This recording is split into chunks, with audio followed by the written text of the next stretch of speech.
Pria dengan IQ tertinggi di dunia, Yong Hoon Kim dengan IQ 276, baru saja mengatakan bahwa AI, Artificial Intelligence, ya AI yang kita pakai nih, GPT, Gemini, DeepSeek, segala macam, akan mengakui Yesus adalah Tuhan. Kita dengar penjelasannya seperti apa, singkat aja, yuk. I am the world's highest IQ record holder, Young-hoon Kim. This year, I believe artificial intelligence might say something that many people still refuse to say. Jesus is Lord. That may sound strange, but it makes sense. AI doesn't have feelings like pride, fear, or shame. It doesn't get angry or try to protect its ego. It just looks at facts and follows logic. And when AI studies all human knowledge, science, history, philosophy, and religion, it will find the most powerful truth in the world. Jesus lived, died, and came back to life. The resurrection of Jesus is not just a story, it is supported by real evidence. His life changed history. His words changed people. His love changes hearts even today. No other person explains life like Jesus. He helps us understand the pain, justice, love, and hope. Many people reject Jesus not because of logic, but because of pride and hurt. But AI doesn't have those problems. It just sees what is true, and the truth leads to Jesus. So, yes, it's possible that AI will say Jesus is Lord this year, not because it believes, but because even logic can see who Jesus is. But Jesus didn't die for machines, he died for people. So the real question is not will AI confess Jesus this year? The real question is will you confess Jesus this year? Thank you.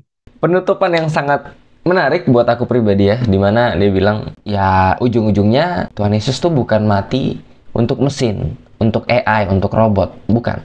Tuhan mati buat kita, buat kamu yang sedang mendengarkan, buat aku yang sedang membuat video ini. Jadi pertanyaannya bukan apakah AI akan mengakui Tuhan Yesus sebagai Tuhan. Ya itu mungkin iya nanti akan terjadi. Tahun ini dia bilang, kira-kira lah ya. Tapi itu nggak penting mau AI ngomong iya atau enggak. Ya AI nggak akan ke surga gitu loh maksudnya.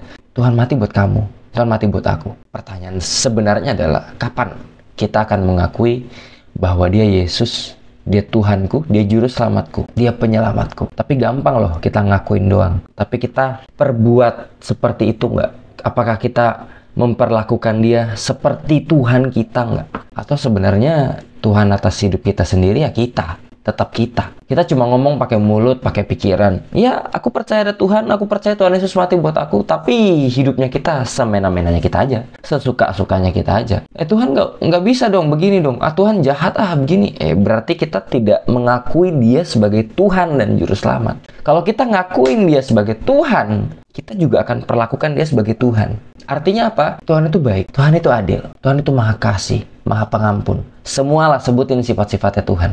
Artinya kalau kita mengakui dia Tuhan, berarti kita mengakui jalannya juga yang terbaik. Kita akui semua yang dia lakukan baik, semua yang dia lakukan tidak jahat, karena dia baik, dia benar. Tapi kalau kita masih bisa bilang, Tuhan jahat, gue kecewa nih sama Tuhan, kenapa sih nggak kejadian kayak gini aja, kenapa kayak gitu? Tanda tanya besar, mungkin kita akui dia pakai mulut, tapi lewat perbuatan kita masih kecewa, kita masih ogah-ogahan. Nah itu yang perlu kita cross check.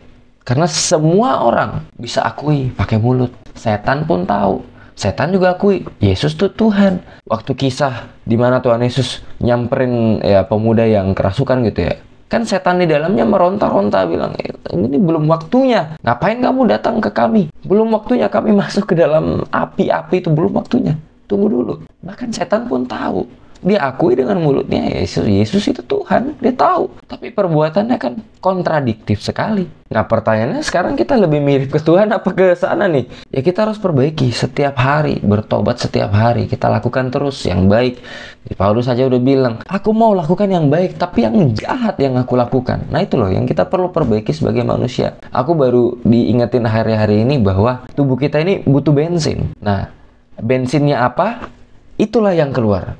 Kalau bensinnya kita masih hal-hal yang kotor, hal-hal yang najis, kedagingan, yang keluar perbuatannya itu juga. Tapi kalau kita isi pakai firman, isi pakai hal-hal yang positif, isi dengan kebenaran, nanti yang keluar juga akan itu. Tapi nggak bisa nih langsung zrep gitu ya, langsung kebenaran semua. Perlu perlu diproses, perlu dikeluarkan dulu semua yang jelek-jelek, dimasukkan yang baik. Pelan-pelan itu semua akan ngebalance, tiba-tiba nanti berubah kebenaran yang lebih banyak. Ya tergantung porsinya kita sih, tergantung porsi kita juga makan firman tiap hari seperti apa, berkualitasnya seperti apa. Ya atau kita makan junk food yang kotor-kotor terus gitu buat rohnya kita. Ya itu tergantung ke kita juga. Itu aja mungkin untuk video hari ini. Tuhan Yesus memberkati.